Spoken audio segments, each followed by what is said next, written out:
3월 둘째 주 주일 예배 참여하신 여러분을 축복합니다. 2024년 설교는 1년간 공관 복음을 가지고 집중적으로 설교하고자 합니다. 공관 복음을 통해 예수님과 동행하는 시간이 되기를 바랍니다.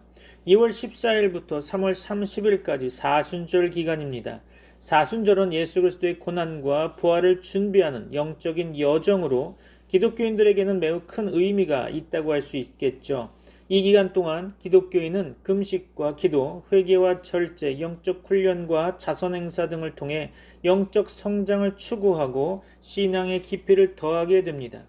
이러한 사순절 기간에 자신의 삶을 돌아보고 영적으로 성장하기 위해 성찰의 시간을 가지면 좋을 듯합니다. 여러분에게 하나님의 은혜가 충만하기를 소망합니다. 오늘 본문의 말씀 마태복음 5장 17절로 20절입니다. 함께 읽을 본문은 5장 17절로 20절 말씀입니다. 다 같이 합독하겠습니다. 내가 율법이나 선지자를 폐하러 온 줄로 생각하지 말라. 폐하러 온 것이 아니요 완전하게 하려 함이라. 진실로 너희에게 이르노니 천지가 없어지기 전에는 율법의 1.1획도 결코 없어지지 아니하고 다 이루리라. 그러므로 누구든지 이 계명 중에 지극히 작은 것 하나라도 버리고 또 그같이 사람을 가르치는 자는 천국에서 지극히 작다 일컬음을 받을 것이요 누구든지 이를 행하며 가르치는 자는 천국에서 크다 일컬음을 받으리라. 내가 너희에게 이르노니 너희 의가 서기관과 바리새인보다 더 낫지 못하면 결코 천국에 들어가지 못하리라. 아멘. 비록 지금은 우리에게 큰 유익이 없을지라도 현재의 삶 속에서 진실함이 담긴 행함을 실천한다면 이것이 나중에는 우리의 삶에 커다란 일들을 이루어내는 디딤돌이 될 수 있다는 것을 여러분은 아십니까? 우리는 때때로 바로 눈앞에 있는 유익만을 생각하느냐고 혹시 우리의 진실함이 배제된 형식적인 관계에 얽매여 살고 있지는 않습니까? 그리고 작은 것이라고 사소한 것이라고 혹 소홀하게 지나쳐 버리지는 않습니까? 우리는 너무나 쉽게 작은 일들은 버리고 그럴싸해 보이는 큰 일에만 매달리는 경우가 종종 있습니다. 그래서 어느 날 이처럼 거칠에 익숙해져 버린 우리의 모습 속에서 우리는 어느새 형식뿐인 겉모습만 남아있는 슬픈 자신의 모습을 발견하게 될지도 모르겠습니다. 예쁘고 튼튼한 집을 짓기 위해서는 기초공사를 잘해야 하죠. 이처럼 우리가 하나님의 큰 계명들을 신실하게 완성하고자 한다면 우리는 우선적으로 작은 계명들을 충실히 지켜야만 합니다. 왜냐하면 작은 것에 진실하고 철저한 사람만이 큰 일에도 진실하고 철저할 수 있기 때문이죠. 그러므로 아무리 사소해 보이는 작은 계명일지라도 우리 안에 하나님을 사랑하는 신실한 마음이 진실로 가득하다면 큰 것만을 이루려고 하는 헛된 욕심보다는 작은 것을 통해 큰 것을 이루어 가시는 하나님의 진리를 깨달아 오늘도 우리 삶의 구석구석에서 나타나는 작은 계명들을 실천함으로 하나님의 크신 십자가의 뜻을 이루어 가시는 여러분이 되시기를 바랍니다. 오늘 말씀의 제목으로 율법에 대하여라고 정했는데요. 이를 통해 하나님의 말씀을 상고해 보고자 합니다. 율법에 대한 부정적인 시각에 가장 큰 걸림돌이 되는 것은 바로 예수님의 말씀일 것입니다. 오늘 본문의 말씀 17절로 18절 말씀이죠. 내가 율법이나 선지자를 폐하러 온 줄로 생각하지 말라. 폐하러 온 것이 아니요 완전하게 하려 함이라. 진실로 너희에게 이르노니 천지가 없어지기 전에는 율법의 1.1획도 결코 없어지지 아니하고 다 이루리라. 아멘. 예수님의 율법과 바울의 율법 사이의 간극을 메꾸어 하나로 연결하려는 시도는 2000년의 기독교 역사에서 수도 없이 이루어져 왔습니다. 중요한 것은 예수님의 율법이라는 단어를 썼을 때 어떤 의미를 그 안에 담았는지 문맥에서 찾아내는 것입니다.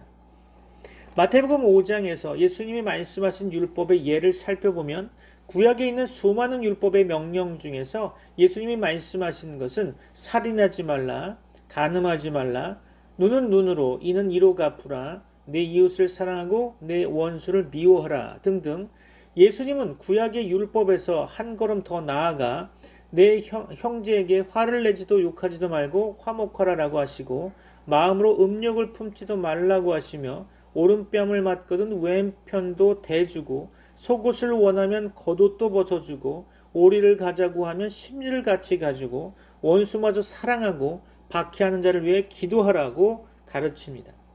이러한 예수님의 명령은 율법을 더 지키기 어렵게 만들어 죄를 드러내고 죄로 유도하려는 것이 아닌가 생각되죠. 그런데 결코 그렇지 않습니다. 그러한 해석은 예수님의 율법 이해와 바울의 율법 이해를 혼합하여 내린 최악의 해석이죠. 여기서 중요한 것은 예수님이 율법이라는 단어 아래 어떤 명령들을 나열하였는가, 그리고 어떤 명령들을 언급하지 않았는가 하는 것입니다. 예수님은 율법이라는 단어를 쓰면서 안식일법이나 음식 규정, 제사법, 정결법, 할례 같은 유대인과 이방인을 구별하는 명령들을 전혀 언급하고 있지 않습니다. 반면에 언급된 율법은 이웃과의 관계에 관한 규정들이죠. 이 명령은 마태복음 19장에서 부자 청년과의 대화에서 다시 한번 반복하고 있습니다. 마태복음 19장 17절로 19절입니다. 함께 보실까요? 예수께서 이르시되 어찌하여 선한 이를 내게 묻느냐? 선한 이는 오직 한 분이시니라. 네가 생명에 들어가려면 계명들을 지키라. 이르되 어느 계명이오니이까? 예수께서 이르시되 살인하지 말라, 간음하지 말라, 도둑질하지 말라, 거짓 증언하지 말라, 네 부모를 공경하라, 네 이웃을 네 자신과 같이 사랑하라 하신 것이니라. 아멘. 율법 중 어느 계명이 큰가 묻는 율법사에게 예수님의 대답은 잘 알다시피 하나님을 사랑하고 이웃을 사랑하는 것이었습니다. 이 두 율법 계명이 구약의 핵심이라는 것이 예수님의 율법 이해이죠. 반면에 바울이 율법의 행위를 언급하면서 드는 예들은 할례나 정결례, 음식 규정 같은 것들이죠. 예수님의 율법에서는 언급되지 않은 것들입니다. 한마디로 요약이 가능하다면 바울이 율법이 아니라 사랑이다라고 외칠 때 예수님은 율법은 곧 사랑이다라고 말씀하고 계신 것이죠. 여러분에게 율법의 시각이 좀 달라지길 소망합니다. 그럼 말씀을 좀 더 깊이 살펴볼까요? 17절 말씀 볼까요? 내가 율법이나 선지자를 폐하러 온 줄로 생각하지 말라. 폐하러 온 것이 아니요 완전하게 하려 함이라. 아멘. 율법이나 선지자는 구약 성경을 가리킨다고 봅니다. 모세가 쓴 구약 처음을 여는 성경 5권은 모세 오경이라 부르고 있죠. 유대인들은 이를 토라라고 부릅니다. 원래 한 권의 책인데 책의 분량이 많아서 5권으로 분책한 거죠. 그것은 모세의 율법이라고 불리고 있으며 그것이 구약 성경의 핵심입니다. 예수님 당시에 어떤 이들은 예수 그리스도의 가르침이 구약시대의 율법을 폐지하는 것이라고 생각한 것 같습니다. 그러므로 예수님께서는 내가 율법이나 선지자를 폐하러 온 줄로 생각하지 말라. 폐하러 온 것이 아니요 완전하게 하려 합니다 라고 말씀하신 것입니다. 예수 그리스도께서는 모세의 율법이나 구약 성경을 폐지하기 위해 오신 것이 아니고 이루기 위해 오셨습니다. 예수 그리스도의 가르침과 그의 십자가 죽음으로 이루신 속죄 사역은 율법을 폐지하는 것이 아니고 성취하는 것이었습니다. 예수 그리스도께서는 구약의 도덕법을 성취하셨습니다. 즉 도덕법이 요구하는 의를 이루신 것이죠. 예레미야는 장차 다윗에게서 한 의로운 아들이 일어날 것이며 그 이름은 여호와 우리의 공의라고 불릴 것이라고 예언했죠. 예레미야 23장 5절로 6절 볼까요? 여호와의 말씀이니라. 보라 때가 이르리니 내가 다윗에게 한 의로운 가지를 일으킬 것이라. 그가 왕이 되어 지혜롭게 다스리며 세상에서 정의와 공의를 행할 것이며 그의 날에 유다는 구원을 받겠고 이스라엘은 평안히 살 것이며 그의 이름은 여호와 우리의 공의라 일컬음을 받으리라. 아멘. 다니엘은 메시아의 때에 죄악이 영원히 속해지며 영원한 의가 드러날 것을 예언하고 있죠. 다니엘서 9장 24절입니다. 내 백성과 내 거룩한 성을 위하여 이른 이레를 기한으로 정하였나니 허물이 그치며 죄가 끝나며 죄악이 용서되며 영원한 의가 드러나며 환상과 예언이 응하며 또 지극히 거룩한 이가 기름 부음을 받으리라. 아멘. 과연 예수 그리스도께서는 오셔서 도덕법의 의를 이루셨습니다. 로마서 10장 4절 볼까요? 그리스도는 모든 믿는 자에게 의를 이루기 위하여 율법의 마침이 되시니라. 아멘. 예수 그리스도께서는 구약의 의식법도 성취하셨습니다. 그분은 구약의 제사제도, 성막제도, 절기 등 상징적 의식들의 실체로 오신 분이십니다. 구약의 의식법들은 예수 그리스도의 속죄 사역을 상징하고 있죠. 예수 그리스도께서 오셔서 친히 십자가의 죽으심으로 속죄 사역을 이루셨습니다. 그러므로 사도 바울은 골로새서에서 이렇게 말하고 있죠. 다 같이 볼까요? 골로새서 2장 16절로 17절입니다.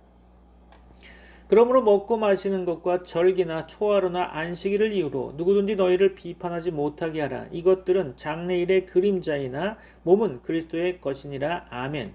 또 히브리서 기자는 이렇게 예수님을 바라보고 있습니다. 히브리서 9장 11절로 12절이죠.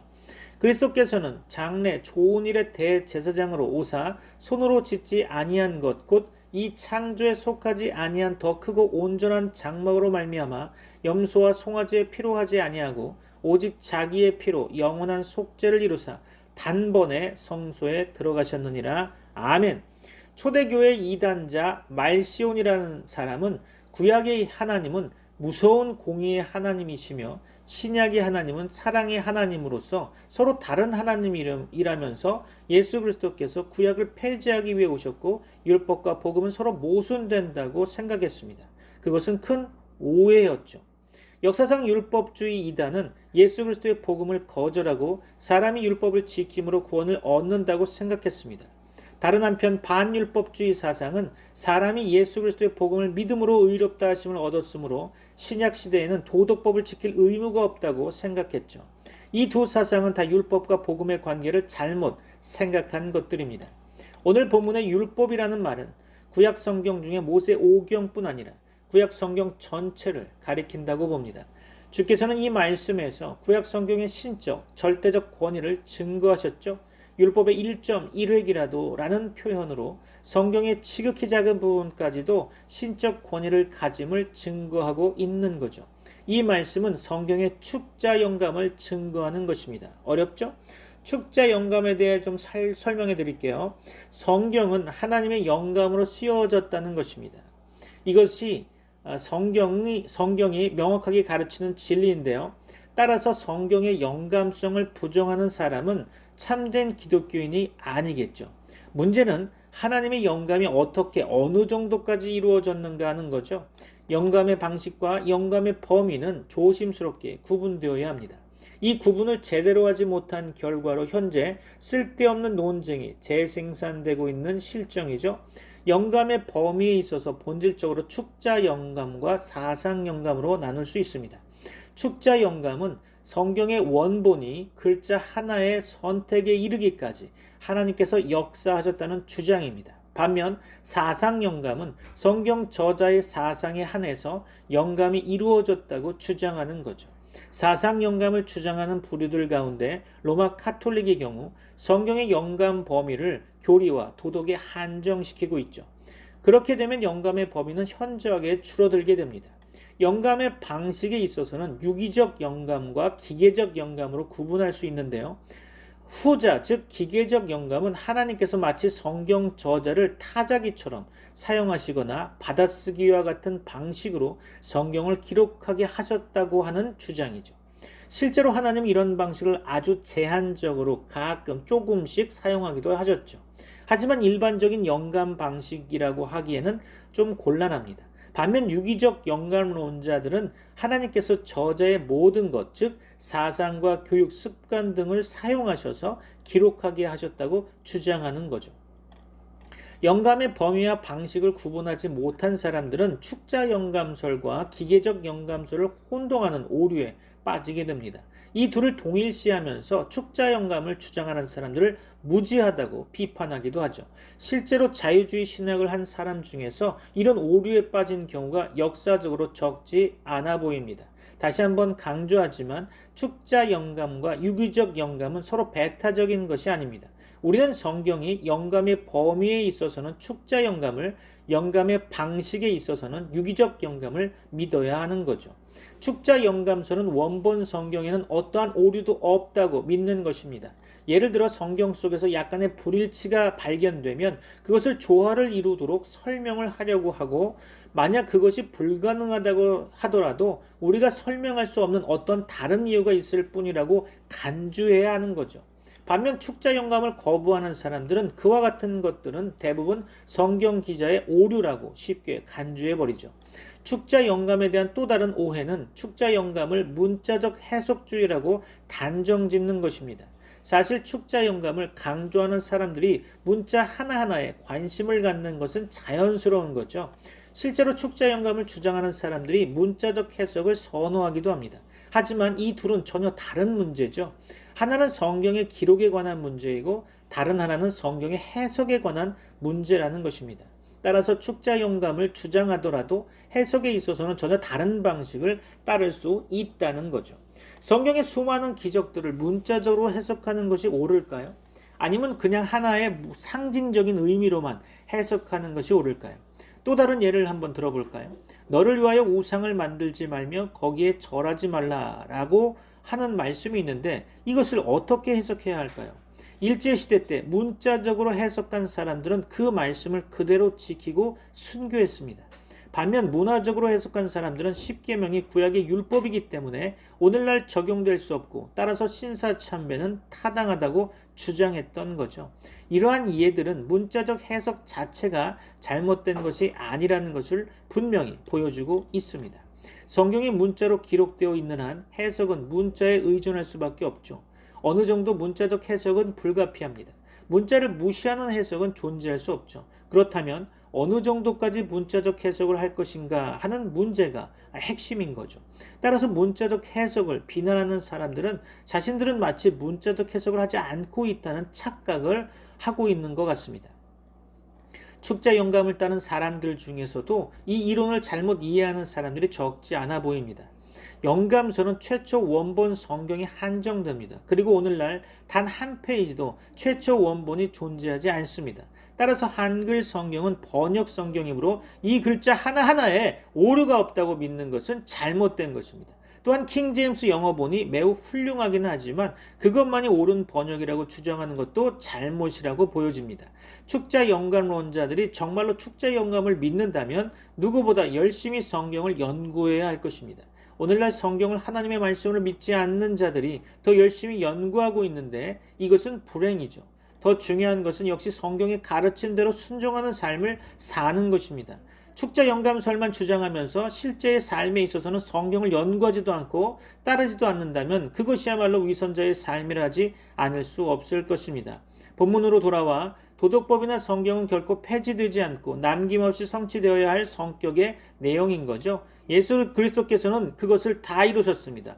오늘 본문 19절 말씀을 읽어보겠습니다. 그러므로 누구든지 이 계명 중에 지극히 작은 것 하나라도 버리고 또 그같이 사람을 가르치는 자는 천국에서 지극히 작다 일컬음을 받을 것이요 누구든지 이를 행하며 가르치는 자는 천국에서 크다 일컬음을 받으리라. 아멘.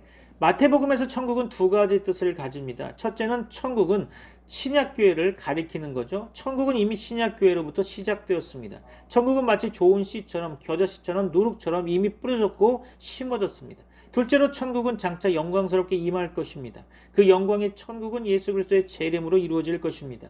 세상에서 하나님의 백성의 신앙생활의 정도는 각기 다르죠. 어떤 이는 성경을 다 믿고 힘써 지키는가 하면 다른 이는 그렇지 않습니다. 그러한 차이가 내세 천국에서의 인격의 차등을 만드는지에 대해서는 분명치 않습니다만 성경은 상급의 차등은 분명히 가르치고 있습니다. 우리는 예수 그리스도의 대속 사역으로 인한 구원의 완전성, 즉 모든 성도로 성화를 넘어 영화에 이르게 하실 것을 믿어야 할 것입니다. 그러나 교회에서는 성화된 정도의 차등이 있어 보입니다.